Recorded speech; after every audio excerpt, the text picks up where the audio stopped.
Hi ಸ್ನೇಹಿತರೆ, welcome to our channel Mithun Raj ಅಡುಗೆ ಮನೆ. ಇವತ್ತಿನ ವಿಡಿಯೋದಲ್ಲಿ ಸ್ಪೆಷಲಾಗಿ ನಾನು ಮಜ್ಜಿಗೆ ಸಾರು ಮಾಡಿ ತೋರಿಸ್ತಾ ಇದ್ದೀನಿ. ಏನಪ್ಪ ಮಜ್ಜಿಗೆ ಸಾರು ಅನ್ಬೋದು. ಯಾವಾಗಲೂ ಒಂದೇ ಥರ ಮಜ್ಜಿಗೆ ಸಾರು ಮಾಡಿಕೊಂಡು ಬೋರ್ ಆಗಿದ್ದರೆ ಒಮ್ಮೆ ಈ ಥರ ಸ್ಪೆಷಲಾಗಿ ಮಾಡ್ಕೊಂಡು ತಿನ್ನಿ. ಒಂದು ತುತ್ತು ತಿನ್ನೋರು ಜಾಸ್ತಿಯಾಗಿ ಫುಲ್ ಪ್ಲೇಟ್ ಖಾಲಿ ಮಾಡ್ತಾರೆ. ನಾನು ಗ್ಯಾರಂಟಿ ಕೊಡ್ತೀನಿ, ಅಷ್ಟು ರುಚಿಯಾಗಿರುತ್ತೆ. ತಡ ಮಾಡಿದೆ ವಿಡಿಯೋ ಸ್ಟಾರ್ಟ್ ಮಾಡೋಣ ಬನ್ನಿ. ಮೊದಲನೇದಾಗಿ ನಾನು ಒಂದು 1/4 ಲೀಟ್ರಷ್ಟು ಮೊಸರು ತೊಗೊಂಡಿದ್ದೀನಿ. ಇದು ಟೋಟಲ್ ಅರ್ಧ ಲೀಟರ್, ಅದರಲ್ಲಿ 1/4 ಲೀಟ್ರಷ್ಟು ಮೊಸರು ತೊಗೊಂಡಿದ್ದೀನಿ. ನಾನೊಂದು ಇಬ್ಬರಿಗೆ ಮಾಡ್ತಿದ್ದೀನಿ, 2ರಿಂದ 3 ಜನಕ್ಕೆ ಮಾಡ್ತಿದ್ದೀನಿ. ಅದಕ್ಕೆ 1/4 ಲೀಟ್ರಷ್ಟು ತೊಗೊಂಡಿದ್ದೀನಿ. ಇದಕ್ಕೆ ಸ್ವಲ್ಪ ರುಚಿಗೆ ತಕ್ಕಷ್ಟು ಉಪ್ಪು ಕೂಡ ಇಲ್ಲೇ ಹಾಕ್ಕೊತೀನಿ. ಈ ಥರ ವಿಸ್ಕರಿಂದ ನೀಟಾಗಿ ಕಲಿಸ್ಕೋಬೇಕು.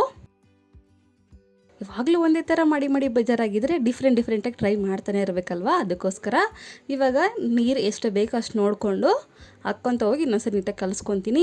ಕೆಲವೊಬ್ಬರಿಗೆ ಗಟ್ಟಿಯಾಗಿದ್ದರೆ ಇಷ್ಟ ಇರುತ್ತೆ, ಕೆಲವೊಬ್ಬರಿಗೆ ತೆಳುವಾಗಿದ್ದರೆ ಇಷ್ಟ ಇರುತ್ತೆ ಮಜ್ಜಿಗೆ.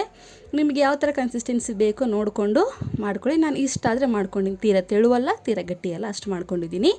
ನೆಕ್ಸ್ಟ್ ಒಂದು ಮಿಕ್ಸಿ ಜಾರಿಗೆ 3 ಹಸಿ ಮೆಣಸಿನ್ಕಾಯಿನ ಹಾಕ್ಕೊತಾ ಇದ್ದೀನಿ. ಇದು ಮೀಡಿಯಮ್ ಖಾರ ಇರುತ್ತೆ ಮೆಣಸಿನ್ಕಾಯಿ. ನೆಕ್ಸ್ಟು ಸ್ವಲ್ಪ ಶುಂಠಿ ಹಾಕ್ಕೊತಾ ಇದ್ದೀನಿ. ನೀರು ಹಾಕದೆ ಹಾಗೆ ಮಿಕ್ಸಿ ಮಾಡ್ಕೋಬೇಕು. ನೋಡಿದ್ರೆ ಮಿಕ್ಸಿ ಆದಮೇಲೆ ಈ ಥರ ಆಗಿದೆ. ಇವಾಗ ಇದನ್ನು ಆಲ್ರೆಡಿ ಮಜ್ಜಿಗೆನ ರೆಡಿ ಮಾಡ್ಕೊಂಡಿರ್ತೀವಲ್ಲ ಅದರಲ್ಲಿ ಹಾಕಬೇಕು. ಒಬ್ಬೊಬ್ಬರು ಒಂದೊಂದು ಥರ ಮಾಡ್ತಾರೆ. ನಾನು ಮಾಡೋ ವಿಧಾನದಲ್ಲಿ ಒಮ್ಮೆ ಟ್ರೈ ಮಾಡಿ. ಎಲ್ಲವನ್ನೂ ಹಾಕ್ಕೊಂಡ್ಮೇಲೆ ನೀಟಾಗಿ ಕಲಿಸ್ಕೊತೀನಿ. ಈ ಥರ ಮೊದಲೇ ಹಾಕೋದ್ರಿಂದ ಮಸಾಲ ಫ್ಲೇವರ್ ಚೆನ್ನಾಗಿ ಬರುತ್ತೆ. ಇವಾಗ ಇದಕ್ಕೆ ಒಗ್ಗರಣೆ ಕೊಟ್ಕೊಳ್ಳೋಣ. ನೆಕ್ಸ್ಟ್ 2 ಸ್ಪೂನಷ್ಟು ಎಣ್ಣೆ ಹಾಕ್ತಿದ್ದೀನಿ ಒಂದು ಬಾಣಲಿಯಲ್ಲಿ. ಎಣ್ಣೆ ಸ್ವಲ್ಪ ಕಾದ ಮೇಲೆ ಜೀರಿಗೆ, ಸಾಸಿವೆ, ನೆಕ್ಸ್ಟು ಉದ್ದಿನಬೇಳೆ ಹಾಕ್ತಿದ್ದೀನಿ. ನೆಕ್ಸ್ಟ್ ಕಡಲೆಬೇಳೆ ಹಾಕ್ತಿದ್ದೀನಿ. ಒಂದು 6 ಬೆಳ್ಳುಳ್ಳಿನ ಸ್ವಲ್ಪ ಜಜ್ಜಿಬಿಟ್ಟು ಹಾಕ್ತಿದ್ದೀನಿ. ನೆಕ್ಸ್ಟ್ ಒಣಮೆಣಸಿನ್ಕಾಯಿ, ಒಂದು ಸಣ್ಣದಾಗಿ ಈರುಳ್ಳಿ ಸಣ್ಣದಾಗಿ ಕಟ್ ಮಾಡ್ಕೊಂಡು ಹಾಕಿದ್ದೀನಿ. ಸಣ್ಣ ಈರುಳ್ಳಿನ ಹಾಕ್ತಿದ್ದೀನಿ. ನಾನು ಮಾಡೋ ಕ್ವಾಂಟಿಟಿ ಸ್ವಲ್ಪ ಅಲ್ವ, ಅದಕ್ಕೋಸ್ಕರ ಸ್ವಲ್ಪ ಹಾಕಿದ್ದೀನಿ ಈರುಳ್ಳಿ. ತುಂಬ ಫ್ರೈ ಮಾಡಬೇಕು ಈರುಳ್ಳಿ ಅನ್ನೋದೇನಿಲ್ಲ, ಒಂದು 70% ಕುಕ್ ಆದರೆ ಸಾಕು, ಅದಕ್ಕಿಂತ ಜಾಸ್ತಿ ಏನು ಬೇಡ. ನೆಕ್ಸ್ಟ್ ಕರಿಬೇವು ಹಾಕ್ತಿದ್ದೀನಿ. ಕರಿಬೇವು ಹಾಕಿದ್ಮೇಲೆ ಇನ್ನೊಂದ್ಸರಿ ಕಲಿಸ್ಕೊತೀನಿ. ನೆನಪಿರಲಿ, ಕರಿಬೇವು ಈರುಳ್ಳಿ ಹಾಕಿದ ಮೇಲೇ ಹಾಕಬೇಕು. ಫಸ್ಟಿಗೆ ಹಾಕ್ಕೊಂಬಿಟ್ರೆ ಒಂಥರ ರೋಸ್ಟ್ ಥರ ಆಗಿಬಿಡುತ್ತೆ, ಆ ಥರ ಚೆನ್ನಾಗಿರೋದಿಲ್ಲ. ಈ ಥರ ಹಾಕಿದ್ರೇ ಒಳ್ಳೆ ಟೇಸ್ಟ್ ಅಂತ ಹೇಳ್ಬೋದು. ಈವನ್ ತಿನ್ನೋಕ್ಕೂ ಚೆನ್ನಾಗಿರುತ್ತೆ. ನೋಡಿದ್ರೆ ಒಂದು 70% ಕುಕ್ ಆದಮೇಲೆ ಇನ್ನೊಂದ್ಸರಿ ಕಲಿಸ್ಕೊಂಡು ಇದಕ್ಕೆ ಸ್ವಲ್ಪ ನಾನಿವಾಗ ಅರಿಶಿಣ ಪುಡಿನ ಆ್ಯಡ್ ಮಾಡ್ಕೊತೀನಿ. ಅರಿಶಿಣ ಪುಡಿ ಹಾಕಿದ್ಮೇಲೆ ಇನ್ನೊಂದು ಸ್ವಲ್ಪ ಕೈ ಆಡಿಸ್ಕೊತೀನಿ. 5 ನಿಮಿಷದಲ್ಲಿ ಪಟ ಅಂತ ಮಾಡ್ಕೋಬೋದು, ಈಸಿಯಾಗೆ ಮಾಡ್ಕೋಬೋದು.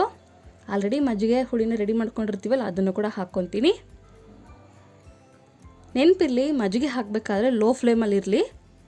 ಸಿಮ್ಮಲ್ಲಿ ಇಟ್ಬಿಟ್ರೆ ಇನ್ನೂ ಬೆಸ್ಟು.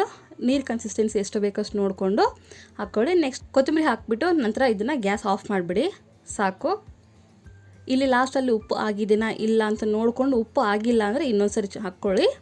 ಮೇ ಬಿ ನನಗೆ ಇಲ್ಲಿ ಸ್ವಲ್ಪ ಕಡಿಮೆ ಆಗಿದೆ, ಅದಕ್ಕೆ ಇನ್ನೊಂದ್ಸರಿ ಕೂಡ ಹಾಕ್ಕೊತಾ ಇದ್ದೀನಿ ಉಪ್ಪನ್ನು. ನೋಡಿದ್ರೆ ತುಂಬ ಸಿಂಪಲ್ ಆಗಿರುವಂಥ ಟೇಸ್ಟಿಯಾಗಿರುವಂಥ ಮಜ್ಜಿಗೆ ಸಾರು ಡಿಫ್ರೆಂಟ್ ಫ್ಲೇವರಲ್ಲಿ ರೆಡಿಯಾಗಿರುತ್ತೆ. ಅನ್ನ, ಮಜ್ಜಿಗೆ ಸಾರು, ಉಪ್ಪಿನಕಾಯಿ ಇದ್ಬಿಟ್ರಂತೂ ಬೇರೆ ಲೆವೆಲ್ ಅಂತ ಹೇಳ್ಬೋದು. ಖಂಡಿತ ಟ್ರೈ ಮಾಡ್ತೀರಾ ಅಂದ್ಕೊಂಡಿದ್ದೀನಿ. ಸಿಂಪಲ್ಲಾಗಿ ಸೂಪರಾಗಿ ಮಾಡ್ಕೋಬೋದು. ಈ ವಿಡಿಯೋ ಇಷ್ಟ ಆದರೆ ಲೈಕ್, ಶೇರ್ ಆ್ಯಂಡ್ ಸಬ್ಸ್ಕ್ರೈಬ್ ಮಾಡ್ಕೊಳ್ಳೋದನ್ನು ಮಾತ್ರ ಮರಿಬಿಡ್ಬೇಕೇನಾ. ಮುಂದಿನ ವಿಡಿಯೋದಲ್ಲಿ ಮತ್ತೆ ಸಿಗೋಣ. ಅಲ್ಲಿವರೆಗೂ ಟೇಕ್ ಕೇರ್, ಬಾಯ್.